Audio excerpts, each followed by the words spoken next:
បាទសួស្តីបងប្អូនទាំងអស់គ្នាថ្ងៃនេះខ្ញុំចង់បរៀនរបៀបយើងបានការតំណែងល្អរបៀបយើងបានចេះនិយាយជាមួយអ្នកដទៃហើយមិត្តភក្តិហើយគ្រួសារហើយចែកចាយពីអ្វីដែលព្រះធ្វើក្នុងជីវិតរបស់យើងហើយនៅពេលដែលយើងព្យាយាមចែកចាយពីបនកិត្តឬក៏អ្វីដែលយើងធ្វើយើងត្រូវការរៀនរបៀបយើងបានការតំណែងល្អហើយថ្ងៃនេះខ្ញុំចង់ឲ្យបងប្អូនកាត់ពីមួយចំនួនណាដែលយើងបានឲ្យយើងជួយយល់បន្ថែមទៀតប្រព័ន្ធជាមួយការតំណែងហើយខ្ញុំចង់សួរសំណួរទៅកាន់បងប្អូនទាំងអស់គ្នាខ្ញុំចង់សួរ head away ការតំណែងជាសំខាន់ head away ពេលយើងគិតពីការតំណែងមានន័យថាម៉េចយើងដឹងថានៅពេលដែលយើងជាក្មេងយើងអត់បាននិយាយពាក្យបន្តែយើងបានប្រើសំឡេងយើងប្រើសំឡេងអ៊ូយើងប្រើសំឡេងអាហើយនៅពេលដែលយើងឡើងអាយុយើងបានចាប់ផ្ដើមនិយាយជាមួយមិត្តភក្តិជាមួយគ្រួសារហើយនៅពេលដែលយើងជាក្មេងប្រហែលជាយើងអត់សូវយល់របៀបប្រើពាក្យប៉ុន្តែនៅពេលដែលយើងឡើងអាយុ10ឆ្នាំ15 20ឆ្នាំយើងត្រូវការចាប់ផ្ដើមរៀនរបៀបប្រើពាក្យហើយចាប់ផ្ដើមរៀនរបៀបការតំណែងជាមួយមនុស្សដទៃហើយនៅពេលដែលយើងកាត់ពីសំណួរហ្នឹងខ្ញុំចង់ឲ្យបងប្អូនកាត់ពី head away ការតំណែងសំខាន់ក្នុងជីវិតរបស់យើងក្នុងនាមជាបេសកជនក្នុង BioM យើងត្រូវតែចែកចាយពីដំណឹងល្អរងថ្ងៃនៅពេលដែលយើងចេញពីមូលដ្ឋានពេលយើងចេញទៅធ្វើបនកិច្ចនៅក្រៅយើងត្រូវការរៀនរបៀបនិយាយច្បាស់យើងត្រូវការរៀនរបៀបនិយាយឲ្យអ្នកដទៃស្គាល់ព្រះយេស៊ូវស្គាល់ពីអ្វីដែលយើងជឿហើយសម្រាប់យើងអានេះសំខាន់មែនទែនសម្រាប់យើងហើយនៅពេលដែលយើងចាប់ផ្ដើមកាត់ពីការតំណែងខ្ញុំចង់ឲ្យបងប្អូនយល់នៅពេលដែលយើងមើលក្នុងព្រះគម្ពីរយើងត្រូវការស្វែងយល់ពីការបកស្រាយតកតងតាមព្រះគម្ពីរហើយនៅពេលដែលយើងកាត់ពីការតំណែងយើងបានរៀនតាមមេរៀនផ្សេងយើងបានរៀនពីអ្នកដទៃយើងបានមើលក្នុង YouTube ប៉ុន្តែអ្វីដែលសំខាន់ជាងគេយើងសិក្សាក្នុងព្រះគម្ពីរហើយយើងត្រូវការដឹងថានៅក្នុងព្រះគម្ពីរមានចំណុចអីដែលពាក់ព័ន្ធជាមួយការតំណែងហើយនៅពេលដែលយើងមើលក្នុងព្រះគម្ពីរក្នុងលោកុបាទយើងបានឃើញខគម្ពីរច្រើនពាក់ព័ន្ធជាមួយការតំណែងហើយពេលយើងអានខ1 2 3 4ណាយើងបានឃើញពាក្យថាព្រះទ្រង់មានព្រះបន្ទូលថាយើងបានឃើញមួយម៉ាត់ហ្នឹងយើងបានឃើញប៉ុន្មានដងក្នុងលោកុបាទហើយនៅពេលដែលយើងបានឃើញព្រះទ្រង់មានព្រះបន្ទូលថាយើងបានចាប់ផ្ដើមស្វែងយល់ពីក្នុងខគម្ពីរយើងឃើញព្រះបានមានបន្ទូលហើយនៅពេលដែលយើងបានដឹងពីហ្នឹងយើងត្រូវការចាប់ផ្ដើមដឹងថាអូយើងត្រូវការមានចេះការតំណងយើងត្រូវការចេះនិយាយជាមួយអ្នកដទៃហើយនៅពេលដែលយើងបានយល់ថាព្រះអង្គមានព្រះបន្ទូលអានឹងជួយលើកទឹកចិត្តយើងព្រះអង្គមានព្រះបន្ទូលយើងបានឃើញការបង្កាត់បានដាំពីអ្វីដែលព្រះនិយាយហើយនៅពេលដែលព្រះនិយាយពីការបង្កាត់យើងបានឃើញភាពច្បាស់លាស់បានដាំពីអ្វីដែលព្រះបាននិយាយអានឹងសំខាន់សម្រាប់យើងនៅពេលដែលយើងការតំណងជាមួយមនុស្សពេលយើងចែកចាយពីបនកិត្តពេលយើងចែកចាយពីអ្វីដែលយើងធ្វើយើងត្រូវការរៀនរបៀបប្រាប់ច្បាស់លាស់ដូចជានៅពេលដែលយើងឃើញសាច់រឿងការបង្កាត់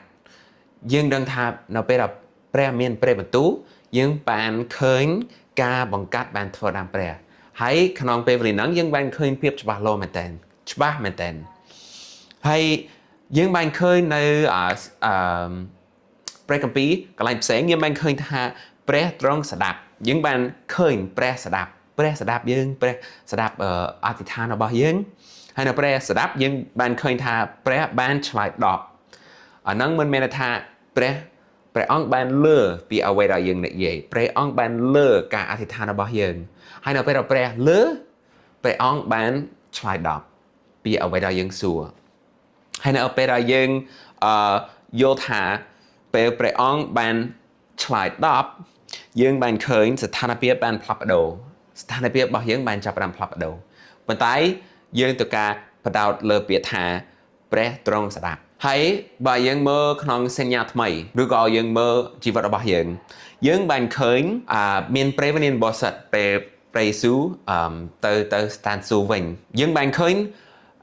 ព្រះវិញ្ញាណបរិសុទ្ធបានមកលើផែនដីហើយនេះរបៀបព្រះអង្គបានឆ្លើយតបឬក៏នេះគឺជាឆ្លើយតបរបស់ព្រះអង្គហើយនៅយើងបានចាប់ផ្ដើមយកពីព្រះអង្គ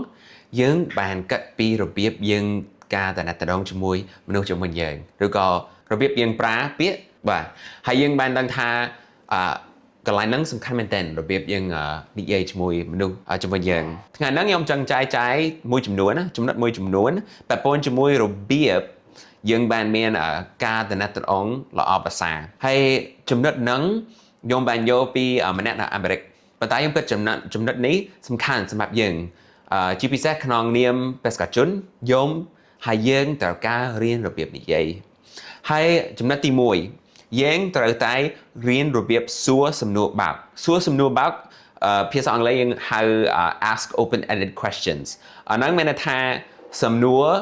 តែឲ្យពួកគេឆ្លើយដល់មិនបានឆ្លើយដល់បាទឬចាអត់យើងត្រូវការឲ្យគាត់គិតពីឆ្លើយរបៀបគាត់ឆ្លើយពេលយើងសួរថ្ងៃហ្នឹងចូលចិត្តមកហូបអត់ចូលចិត្តមកហូបនេះចូលចិត្តមកហូបហ្នឹងអត់បើយើងសួរសំណួរបែបហ្នឹងយើងឲ្យពួកគេឆ្លើយថាបាទចាឬអត់ប៉ុន្តែបើសិនជាយើងសួរសំណួរបើក open ended questions សំណួរហ្នឹងបានឲ្យគាត់គិតបើសិនជាយើងសួរថ្ងៃហ្នឹងចូលចិត្តមកហូបអត់អាហ្នឹងយើងបានឆ្លើយភ្លាមឆ្លើយថាបាទអត់បែបហ្នឹងណាប៉ុន្តែបើសិនជាយើងបានសួរហាត់អ្វីអ្នកចូលចិត្តមកហូបហ្នឹងពួកគេត្រូវការគិតពីឆ្លើយមិនបានឆ្លើយថាបាទចាអត់ទេខ្ញុំអត់ចូលចិត្តតែត្រូវការបុគ្គលត្រូវការគិតថាហាត់អ្វីខ្ញុំចូលចិត្តមកហូបឬក៏ហាត់អ្វីខ្ញុំអត់ចូលចិត្តមកហូបហើយបុគ្គលត្រូវការគិតពីឆ្លើយហើយចំណុចមួយទៀតនៅពេលដែលយើងពិភាក្សាជាមួយមនុស្សឬក៏នៅពេលដែលយើងចែកចាយជាមួយមនុស្សខ្ញុំចង់លើកទឹកចិត្តបងប្អូនថាកុំធ្វើការច្រើនក្នុងពេលវេលាដែលយើងកំពុងបកស្រាយតាក់ទងខ្ញុំបានមានបទពិសោធន៍ច្រើននៅពេលដែលខ្ញុំចែកចាយជាមួយមនុស្សខ្ញុំមានម្នាក់គាត់គួយស្រាប់ខ្ញុំប៉ុន្តែគាត់មើលទូរស័ព្ទហើយពេលគាត់មើលទូរស័ព្ទខ្ញុំមានអារម្មណ៍ថាគាត់អត់ស្រាប់ខ្ញុំហើយពេលយើងមើលទូរស័ព្ទឬក៏យើងមើល computer ឬក៏យើងគិតស្រមៃពីរឿងផ្សេងយើងអត់បានឲ្យតម្លៃទៅកាន់អ្នកនិយាយជាមួយយើងហើយយើងត្រូវការរៀនរបៀបបើសិនជាយើងមើលក្នុងទូរស័ព្ទយើងដាក់ទុកហើយយើងមើលគាត់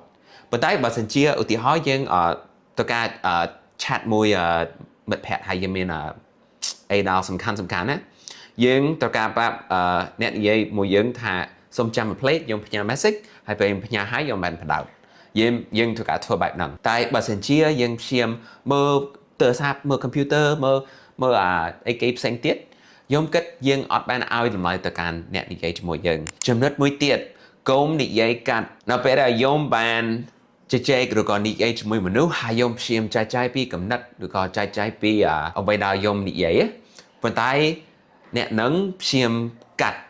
និយាយកាត់ដូចខ្ញុំចែកចាយឲ្យគាត់អត់ទេគាត់រំខានណាអ្វីដែលខ្ញុំនិយាយអាហ្នឹងពិបាកនៅពេលដែលយើងជជែកមួយគ្នាយើងត្រូវការរៀនរបៀបបិទមាត់យើងត្រូវការបិទមាត់ឲ្យគាត់និយាយហើយពេលគាត់និយាយហើយយើងបានចែកចាយពីអ្វីដែលយើងចង់ចែកចាយប៉ុន្តែសូមកុំកាត់នៅពេលដែលយើងជជែកជាមួយអ្នកផ្សេងមួយទៀតបំបែងតាមស្ថានភាពនៅពេលដែលយើងជជែកជាមួយមនុស្សពេលខ្លះយើងបានមានគំនិតល្អមែនទែនចូលក្បាលរបស់យើងហើយយើងខ្ញុំចង់ចែកចាយគំនិតហ្នឹងណាប៉ុន្តែយើងបានចូលចែកចាយពីសាច់រឿងផ្សេងហើយបើសិនជានៅពេលដែលខ្ញុំបាននិយាយខ្ញុំចែកចាយពីសាច់រឿងក្នុងក្បាលខ្ញុំប៉ុន្តែអាហ្នឹងអត់ត្រឹមត្រូវជាមួយអ្វីដែលយើងកំពុងតែនិយាយអាហ្នឹងពិបាកហើយខ្ញុំដឹងថាយើងមានគំនិតច្រើនចូលក្បាលយើងប៉ុន្តែយើងត្រូវការឲ្យគំនិតដកចេញពីគំនិតឬក៏ក្បាលយើងហើយយើងត្រូវការតាមពីអ្វីដែលយើងនិយាយមួយទៀតបើអ្នកមិនដឹងសូមនិយាយថាមិនដឹងសម្រាប់ខ្ញុំនៅពេលដែលខ្ញុំកំពុងតែនិយាយជាមួយមនុស្សហើយខ្ញុំសួរសំណួរឬក៏គាត់ចែកចាយពីគំនិតមួយខ្ញុំដឹងថាពេលខ្លះបើគាត់អត់សូទំនុកចិត្តពេលគាត់ចែកចាយពេលខ្លះខ្ញុំមានថាខ្ញុំស្មានគាត់អត់ដឹងប្រហែលជាគាត់អត់ដឹងប៉ុន្តែគាត់និយាយហើយខ្ញុំអត់ជឿលើអ្វីដែលគាត់និយាយព្រោះខ្ញុំមានថាគាត់អត់ដឹងប៉ុន្តែសម្រាប់យើងបើសិនជាយើងអត់ដឹងយើងត្រូវការប្រាប់ខ្ញុំអត់ដឹងបើសិនជាយើងកំពុងតែនិយាយជាមួយមនុស្សហើយអ្នកសួរសំណួរទៅកាន់ខ្ញុំតែខ្ញុំអត់ដឹងខ្ញុំត្រូវការប្រាប់ខ្ញុំអត់ដឹងឬក៏យើងបានប្រាប់ថាខ្ញុំអត់ដឹងប៉ុន្តែខ្ញុំព្យាយាមរកព័ត៌មានពាក់ព័ន្ធជាមួយផ្នែកហ្នឹងឬក៏ខ្ញុំចង់ចំណាយពេលកាត់សិនណាពីមុនខ្ញុំឆ្លើយព្រោះឥឡូវខ្ញុំអត់ដឹងហើយយើងត្រូវការប្រាប់ថាខ្ញុំអត់ដឹងអាហ្នឹងពាក់ព័ន្ធជាមួយភាពបន្ទាបខ្លួនដូចយើងបន្ទាបខ្លួនហើយបានប្រាប់ មនុស្សថាខ្ញុំអត់ដឹងខ្ញុំអត់ដឹងសុំទៅខ្ញុំចង់រៀនប៉ុន្តែឥឡូវខ្ញុំអត់ដឹងផ្នែកមួយទៀតកុំគិតថាបទពិសោធន៍របស់អ្នកដូចគេនៅពេលដែលយើងកំពុងតែជជែកមួយមនុស្សឬក៏យើងមានម្នាក់មកហើយចែកចាយពីសាច់រឿងក្នុងជីវិតខ្ញុំគិតពេលខ្លះយើងបានប្រាប់ពួកគាត់ថាអូខ្ញុំយល់អារម្មណ៍ច្បាស់ព្រោះខ្ញុំធ្លាប់មានបទពិសោធន៍បែបហ្នឹងឬក៏យើងបានព្យាយាមឲ្យគាត់មានភាពសុខស្រួលពេលគាត់ចែកចាយប៉ុន្តែនៅពេលដែលយើងធ្វើបែបហ្នឹងយើងត្រូវការចាំថាបទពិសោធន៍ដែលម្នាក់មានជាពិសេសដូចបទពិសោធន៍ម្នាក់បទពិសោធន៍នីមួយៗពិសេសហើយបើសិនជាយើងបានមានបទពិសោធន៍ស្តៀងគាត់ពេលខ្លះយើងបានលើកទៅចិត្តគាត់ប៉ុន្តែយើងអត់ចង់ប្រាប់ថាអូខ្ញុំធ្លាប់មានបទពិសោធន៍បែបហ្នឹងណាហើយយើងចង់ឲ្យតម្លៃទៅគាត់បើសិនជាយើងប្រាប់ថាអូអត់អីខ្ញុំមានបទពិសោធន៍ហើយឥឡូវខ្ញុំអត់អីខ្ញុំអត់មានបញ្ហាប្រហែលជាពេលខ្លះអានឹងអត់លើកទៅចិត្តពួកគេប្រហែលជាគាត់បបាក់ចែកចាយថែមទៀតព្រោះគាត់មានថាឥឡូវខ្ញុំមានបញ្ហាហ្នឹងប៉ុន្តែអ្នកអត់មានបញ្ហាខ្ញុំអត់ដឹងរបៀបយើងដោះស្រាយបញ្ហាដូច្នេះយើងអត់ចឹងឲ្យគាត់គិតថាអូបទពិសោធន៍ស្តៀងគ្នាហើយចំណុចមួយទៀតសូមកុំនិយាយដដែលនៅពេលដែលយើងបាននិយាយជាមួយមនុស្សពេលខ្លះយើងបានគិតថាអូអត់អីប្រហែលជាខ្ញុំទៅការនិយាយម្ដងទៀតប្រហែលពី3 4 5ដងហើយក្នុងភាសាអង់គ្លេសយើងបានប្រាប់ថា leaders are repeaters អានឹងមានន័យថាអ្នកដឹកនាំគឺជាអ្នកដែលនិយាយប្រហែលដង3 4 5ដងឲ្យរំលឹកយើងពីអ្វីដែលយើងត្រូវការធ្វើប៉ុន្តែខ្ញុំគិតអានេះចំណុចល្អប៉ុន្តែយើងត្រូវការប្រយ័ត្នបន្តិចព្រោះបើសិនជាយើងនិយាយដដែល4 5 6ដងប្រហែលពួកគេចាប់ផ្ដើមមានអារម្មណ៍ថាខ្ញុំជាក្មេងមែនខ្ញុំដូចជាក្មេងកូនក្មេងព្រោះពេលយើងក្មេងអាពុកម្ដាយយើងរំលឹក4 5 6ដងព្រោះយើងជាក្មេងប៉ុន្តែដល់ពេលដែលយើង20ឆ្នាំជាងយើងដឹងហើយយើងមានគំនិតហើយយើងអត់ចង់និយាយដដែល4 5 6ដងតែយើងត្រូវការទុកចិត្តគាត់ពីអ្វីដែលយើងនិយាយបើសិនជាយើងឃើញពួកគេប្រហែលជាអត់ធ្វើត្រូវឬក៏អត់ធ្វើអ្វីដែលយើងប្រាប់យើងបានប្រាប់ម្ដងទៀតប៉ុន្តែកុំនិយាយដដែលចំណុចមួយទៀតនិយាយខ្លី be brief អានោះមានន័យថានៅពេលដែលយើងចែកចាយឬក៏នៅពេលដែលយើងព្រៀនពីផ្នែកមួយសូមនិយាយច្បាស់លាស់កុំនិយាយយូរកុំនិយាយព្រោះអ្នកដែលស្ដាប់យើងធុញម្ដងព្រោះយើងនិយាយវែងពេកហើយយើងត្រូវការរៀនរបៀបនិយាយខ្លីយើងត្រូវការកាត់អ្វីដែលនិយាយភ្លាមឲ្យគាត់យល់ហើយយើងឈប់បើសិនជាយើងនិយាយយូរពេកប្រហែលជាអត់មានមនុស្សស្ដាប់មនុស្សចាប់ផ្ដើមធុញពីស្ដាប់យើងហើយយើងត្រូវការរៀនរបៀបនិយាយខ្លីចំណុចមួយទៀតកុំលំអិតពេកខ្ញុំបានមានបទពិសោធន៍ច្រើនដល់ពេលដែលខ្ញុំចំណាយពេលជាមួយមនុស្សហើយគាត់នឹងចាប់ផ្ដើមចែកចាយពីសាច់រឿងក្នុងអតីតកាលប៉ុន្តែគាត់ព្យាយាមចាំជាក់លាក់ពីពេលវេលាថ្ងៃណាចំណុចផ្សេងទៀតដែលមិនសូវសំខាន់សម្រាប់សាច់រឿងដល់ពេលដែលខ្ញុំអង្គុយស្ដាប់គាត់ខ្ញុំខ្វល់ខ្វាយពីគាត់ខ្ញុំចង់ឲ្យតម្លៃទៅគាត់ប៉ុន្តែដល់ពេលដែលគាត់ចែកចាយសាច់រឿងមកកាន់ខ្ញុំអត់ខ្វល់ពីពេលវេលាថ្ងៃណាឆ្នាំណាខ្ញុំអត់ខ្វល់ពីចំណុចហ្នឹងខ្ញុំខ្វល់ពីអ្នក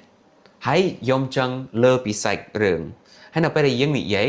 យើងអត់ទៅការកាត់ពីសាច់រឿងហ្នឹងនៅថ្ងៃណានៅម៉ោងម៉ែននៅឆ្នាំណាឬក៏ជាមួយនឹងគេចំណុចហ្នឹងមិនសំខាន់ហើយយើងចង់ឲ្យគាត់យល់ពីសាច់រឿងយើងអត់ទៅការនិយាយ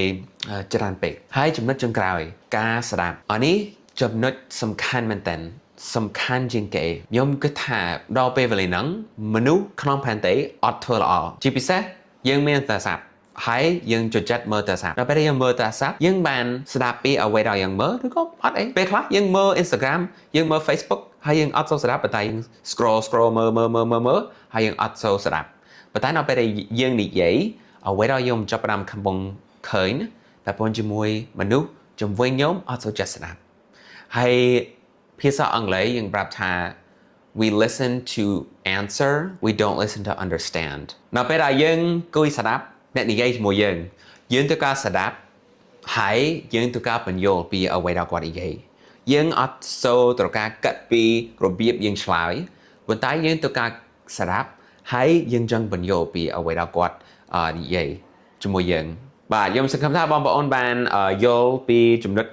10នេះតែខ្ញុំចង់លើកទឹកចិត្តបងប្អូនចាប់ផ្ដើមអនុវត្តមួយចំណុចហើយចំណាយពេលអភិវឌ្ឍនឹងឧទាហរណ៍បើសិនជាយើងមានបញ្ហានិយាយកាត់យើងព្យាយាមអភិវឌ្ឍក្នុងជីវិតនៅពេលដែលអ្នកនិយាយមួយខ្ញុំអត់កាត់គាត់ខ្ញុំអត់និយាយកាត់គាត់ខ្ញុំឲ្យគាត់និយាយទាំងអស់ហើយពេលគាត់និយាយហើយខ្ញុំនឹងឆ្លើយបើសិនជាយើងមានបញ្ហាបែបហ្នឹងខ្ញុំចង់ឲ្យបងប្អូនចាប់ផ្ដើមព្យាយាមអនុវត្តប៉ុន្តែចង់ឲ្យបងប្អូនយកចំណុចមួយហើយចាប់ផ្ដើមអនុវត្តកុំព្យាយាមធ្វើទាំងអស់ព្រោះខ្ញុំគិតថាបើសិនជាយើងព្យាយាមធ្វើទាំងអស់យើងបានធ្វើអត់ល្អតែបើយើងបដោតលើចំណុចមួយឲ្យយើងចាប់ផ្ដើមរីកចម្រើនហើយមួយទៀតខ្ញុំចង់ចែកចាយប្រព័ន្ធជាមួយរបៀបយើងបានតំណែងល្អប៉ុន្តែខ្ញុំចង់បដោតលើភាសាកាយវិការភាសាកាយវិការមានន័យថាអ្វីដែលយើងប្រើខ្លួនរបស់យើងដូចយើងប្រើដៃយើងប្រើក្បាលយើងប្រើជើងយើងត្រូវការកាត់នៅពេលដែលយើងនិយាយជាមួយមនុស្សជំនាញយើងត្រូវការកាត់ពីរបៀបមនុស្សបានឃើញខ្លួនយើងហើយខ្ញុំនឹងចែកចាយ5ចំណុចទៅកាន់បងប្អូនហើយខ្ញុំចង់លើកទឹកចិត្តបងប្អូននៅពេលដែលយើងបានលើពីផ្នែកទាំងអស់ខ្ញុំចង់ឲ្យបងប្អូនអភិវឌ្ឍមួយជ្រើសមួយហើយចាប់ផ្ដើមអភិវឌ្ឍក្នុងជីវិតទី1ខ្ញុំប្រាប់ភាសាអង់គ្លេសហើយខ្ញុំចែកចាយតាមភាសាខ្មែរតែទី1ប្រព័ន្ធជាមួយ lean in នៅពេលដែលយើងគួយឬក៏យើងឈរនៅមុខអ្នកចែកចាយមួយយើងត្រូវការយកខ្លួនហើយដាក់មកតិចបែបនេះបើយើងគួយធម្មតាប៉ុន្តែបើសិនជាកំពុងតែនិយាយជាមួយមនុស្សយើងត្រូវការដាក់ខ្លួនមកតិចបាទនៅពេលដែលយើងដាក់ខ្លួនមកតិចខួរក្បាលយើងនៅខាងឆ្វេងចាប់ផ្ដើមមានភាពដូចលើទឹកចិត្តយើងស្ដាប់គាត់ថែមទៀតឲ្យយើង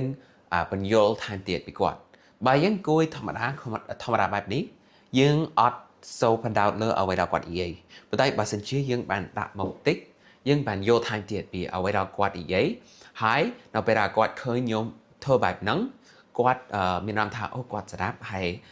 ខ្ញុំចង់ចែកចាយថែមទៀតបើយើងធ្វើបែបហ្នឹងហើយបើយ៉ាងបន្តិចបើសិនជាយើងអត់សូវចាប់អារម្មណ៍លើអ្វីដែលអ្នកនិយាយមួយយើងអត់ចង់ធ្វើហ្នឹងព្រោះពេលយើងធ្វើនេះឲ្យគាត់គិតថាអូវ៉ាវគាត់ចាប់អារម្មណ៍លើអ្វីដែលខ្ញុំនិយាយប៉ុន្តែបើយើងអត់ចាប់អារម្មណ៍កុំធ្វើហ្នឹងគួយធម្មតាបែបនេះប៉ុន្តែបើយើងចាប់អារម្មណ៍លើអ្វីដែលគាត់និយាយយើងចង់ដាក់ខ្លួនមកតិចបែបនេះចំណុចមួយទៀតប្រព័ន្ធជាមួយ open body open mind នៅពេលដែលយើងកំពុងតែនិយាយជាមួយមនុស្សយើងត្រូវការប្រយ័ត្នសម្រាប់ខ្ញុំទូទៅនៅពេលដែលខ្ញុំនិយាយជាមួយមនុស្សខ្ញុំចិត្តធ្វើបែបនេះឬក៏ខ្ញុំបាត់ជើងបែបនេះខ្ញុំចិត្តគួយបែបនេះតែនៅពេលដែលយើងនិយាយជាមួយមនុស្សហើយមនុស្សនិយាយជាមួយយើងបើសិនជាយើងធ្វើបែបនេះពេលខ្លះយើងបានឃើញនេះមានន័យថាគាត់អត់ធ្វើទុកចិត្តខ្ញុំឬក៏គាត់អត់ចង់ស្ដាប់ពីអ្វីដែលខ្ញុំនិយាយប៉ុន្តែបើសិនជាខ្ញុំចាប់អារម្មណ៍លើអ្វីដែលគាត់និយាយខ្ញុំត្រូវការបើកopen body បើកខ្លួនខ្ញុំគិតថាតាមភាសាខ្មែរនឹងផ្លាច់តិចប៉ុន្តែបើយើងបើកខ្លួនឲ្យគាត់ឃើញបែបនេះហើយយើងបានបើកកំណត់របស់យើងបើយើងគួយបែបនេះព្រោះខ្ញុំបានបើកដែរបែបនេះហើយខ្ញុំបានឲ្យគាត់និយាយជាមួយខ្ញុំកំណត់ខ្ញុំចាប់ផ្ដើមបើកដែរហើយខ្ញុំចាប់ផ្ដើមស្ដាប់គាត់ថែមទៀតចំណុចមួយទៀត front forward អាហ្នឹងមានន័យថានៅពេលដែលយើងកំពុងតែនិយាយជាមួយមនុស្សយើងត្រូវការដាក់ខ្លួនយើងមុខទៅមុខគាត់បើសិនជាយើងដាក់ខ្លួនបែបនេះប៉ុន្តែយើងនិយាយជាមួយមនុស្សបែបហ្នឹងប្រហែលជាគាត់មានអារម្មណ៍ថាអូគាត់ចង់ទៅខាងនេះគាត់អត់សូវស្ដាប់យើងប៉ុន្តែនៅពេលដែលយើងកំពុងតែនិយាយជាមួយយើងត្រូវការដាក់ខ្លួនមុខទៅមុខគាត់យើងត្រូវការកាត់ពីក្បាលចង្កេះហើយជើងដាក់ត្រង់ហើយបដោតលើអ្នកនិយាយជាមួយយើងបើសិនជាយើងមានមនុស្សធ្វើបែបនេះហើយកំពុងតែនិយាយជាមួយខ្ញុំប៉ុន្តែដាក់ខ្លួនឲ្យចេញពីខ្ញុំខ្ញុំថាគាត់អត់ស្ដាប់អត់អីខ្ញុំអត់ខ្វល់ខ្ញុំឈប់ស្ដាប់ប៉ុន្តែបើសិនជាយើងចង់បដោតលើអ្វីដែលយើងនិយាយយើងចង់ដាក់មកតាមមកបែបនេះចំណុចមួយទៀតយើងត្រូវការគិតអំពីកន្លែងបន្តខ្លួនកន្លែងជំនាញយើងហើយយើងត្រូវការគិតពីកន្លែងជំនាញអ្នកដទៃដែរដល់ពេលដែលយើងកំពុងតែនិយាយជាមួយបើសិនជាយើងចូលចិត្តគាត់បែបនេះប្រហែលជាគាត់មានអារម្មណ៍ថាអៀន ឬក៏ភ័យពួកយើងចិត្តគាត់ពេកហើយយើងត្រូវការគិតពីពេលកន្លែងដែលយើងប្រើដូចនៅពេលដែលយើងឈរចិត្តមនុស្សបែបនេះអាហ្នឹងក្នុងក្បាលយើងមានspace 4កន្លែងយើងមានspace បែបនេះសម្រាប់ប្តីឬក៏សង្សារឬក៏ប្រពន្ធរបស់យើងអាហ្នឹងចិត្តនេះឬក៏មិត្តភក្តិដែលចិត្តស្និទ្ធមួយប៉ុន្តែទៅឆ្ងាយទៀតប្រហែលជា1 ម៉ែត្រកន្លះអាហ្នឹងប្រពន្ធជាមួយមិត្តភក្តិចិត្តស្និទ្ធឬក៏គ្រួសារដូចជានៅពេលដែលយើងបានជួបមិត្តភក្តិយើងបានអោបគាត់ហើយពេលយើងអោបហើយគាត់ចាញ់បន្តិចពីយើងប៉ុន្តែយើងមាន space យើងចិត្តគ្នាប៉ុន្តែមាន space ដែរហើយយើងត្រូវការកាត់ពីហ្នឹងជាពិសេសក្នុង YWAM យើងមានវប្បធម៌ច្រើនមែនទែនធ្វើការជាមួយគ្នាហើយវប្បធម៌ខ្លះអត់មានបញ្ហាពេលយើងឈរចិត្តគ្នាឬក៏យើងប៉ះគ្នាអត់មានបញ្ហាប៉ុន្តែវប្បធម៌ផ្សេងអាហ្នឹងពិបាកបន្តិចសម្រាប់នៅពេលដែលយើងកំពុងតែនិយាយបើសិនជាគឺមានអ្នកឈរចិត្តយើងអាហ្នឹងពិបាកនិយាយមួយគាត់ព្រោះយើងមានអារម្មណ៍ថាគាត់ចូលកន្លែងយើងមើលគាត់ឲ្យគាត់ចេញបន្តិចហើយយើងត្រូវការកំពុងតែកាត់ជាពិសេសខ្មែរចិត្តគួយចិត្តគ្នាចិត្តចំណាយពេលជាមួយគ្នាគួយចិត្តគ្នាអោបគ្នាបែបហ្នឹងប៉ុន្តែសម្រាប់បរទេសមកពីអាមេរិកឬក៏អឺរ៉ុបពេលខ្លះអាហ្នឹងចំណុចពិបាកយល់ព្រោះសម្រាប់យើងអត់គួយចិត្តមិត្តភក្តិឬក៏គ្រួសារឬក៏អ្នកផ្សេងយើងអត់គួយចិត្តគ្នាបើសិនជាយើងជាប្តីឬក៏ប្រពន្ធយើងអាចគួយចិត្តគ្នាឬក៏យើងឈរចិត្តគ្នាប៉ុន្តែបើសិនជាយើងធ្វើជាមិត្តភក្តិធម្មតាអាហ្នឹងពិបាកតិចសម្រាប់បរទេសហើយខ្ញុំចង់ឲ្យខ្មែរកាត់ពីកន្លែងជំវិញខ្លួនយើងត្រូវការកាត់ពីកន្លែងជំវិញអ្នកដទៃយើងដែរយើងនៅពេលដែលយើងកំពុងតែណែនាំខ្លួនឯងហើយយើងណែនាំពីអ្វីដែលយើងធ្វើយើងត្រូវការកាត់ពីកន្លែងយើងត្រូវការកាត់ពី space ជំវិញញោមហើយជំវិញអ្នកដទៃដែរចំណុចចុងក្រោយនៅពេលដែលយើងកំពុងតែនិយាយជាមួយមនុស្សឬក៏យើងមានម្នាក់និយាយជាមួយយើងត្រូវការចេះមើលគាត់របៀបយើងប្រើភ្នែកនៅពេលដែលយំគួយស្ដាប់យំស្ដាប់ម្នាក់កំពុងតែនិយាយជាមួយយំប៉ុន្តែបើយំមើលបែបនេះយំអត់ផ្ដោតលើមកគាត់យំអត់ផ្ដោតលើអ្វីដែលគាត់និយាយគាត់បានឃើញថាគាត់អត់ស្ដាប់យំហើយបើសិនជាយំអត់មើលមកគាត់យំអត់បានយល់ពីអារម្មណ៍របស់គាត់ព្រោះនៅពេលដែលយើងបានមើលមកយើងបានឃើញថាអូគាត់សប្បាយគាត់សានគាត់ហត់គាត់រំភើបនៅពេលដែលយើងបានមើលមកគាត់ពេលយើងមើលយើងបានឃើញពីអារម្មណ៍របស់គាត់អាហ្នឹងសំខាន់យើងត្រូវការរៀនរបៀបប្រើភ្នែកដែរយើងត្រូវការមើលហើយស្វែងរកក្នុងមុខគាត់មានអារម្មណ៍មិនដែរគាត់សប្បាយចិត្តឬក៏គាត់អត់សប្បាយចិត្តឬក៏ភ័យឬក៏គាត់មានអារម្មណ៍មិនបើសិនជាយើងមិនប្រើភ្នែកផ្ដោតលើមកគាត់យើងមិនចាប់អារម្មណ៍យល់ពីអារម្មណ៍ហើយនៅពេលដែលយើងកំពុងតែនិយាយជាមួយមនុស្សយើងអត់ចឹងធ្វើបែបនេះបើកភ្នែកធំហើយផ្ដោតពួកបើសិនជាយើងឃើញហ្នឹងយើងភ័យបារោយបើយើងឃើញម្នាក់ធ្វើមួយខ្ញុំភ័យបារោយខ្ញុំធ្វើអីខុសប៉ុន្តែយើងត្រូវការដាក់ភ្នែកធម្មតាប៉ុន្តែយើងត្រូវការប្រើហើយយើងត្រូវការមើលមុខគាត់បើសិនជាយើងបានមើលមុខយើងបានយល់ពីអារម្មណ៍របស់ពួកគេហើយយើងបានយល់ពីរបៀបឆ្លើយតបនៅពេលដែលគាត់ចាយគាត់សួរសំណួរយើងបានយល់របៀបឆ្លើយតបពួកយើងបានឃើញអារម្មណ៍របស់គាត់បើយើងប្រើភ្នែកត្រូវអានឹងចំណុចល្អបាទហើយសម្រាប់ការលំហាត់ខ្ញុំចង់លើកទឹកចិត្តបងប្អូនជ្រើសមួយចំណុចពីរបៀបមានការតំណែងល្អហើយរបៀបប្រើការតំណែងល្អដាំប្រយ័ត្នប្រើភាសាកាយវិការខ្ញុំចង់លើកទឹកចិត្តបងប្អូនព្យាយាមជ្រើសមួយហើយនៅពេលដែលយើងជ្រើសមួយចាប់ផ្ដើមអនុវត្តអភិវឌ្ឍហើយនៅពេលដែលយើងបានធ្វើចំណុចនឹងល្អខ្ញុំចង់លើកទឹកចិត្តបងប្អូនចាប់ផ្ដើមយកចំណុចមួយទៀតហើយព្យាយាមអភិវឌ្ឍចំណុចក្នុងជីវិត